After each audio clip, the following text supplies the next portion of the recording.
Hello guys! Welcome back to our YouTube channel. It's me, Aina. Tingnan nyo guys, ang ating weather today ay medyo naambon and sobrang ulap. At ang dilim ng ulap guys. Look nyo naman no.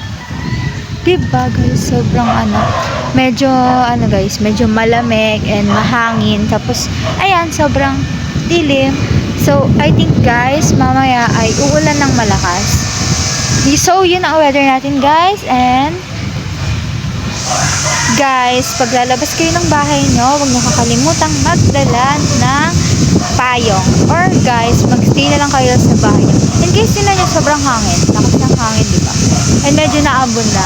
So guys, mag-ingat kayo. Take care. And that's all for today. If you like our video, don't forget to subscribe and go to aina.com and buy us a cup of Coke or coffee.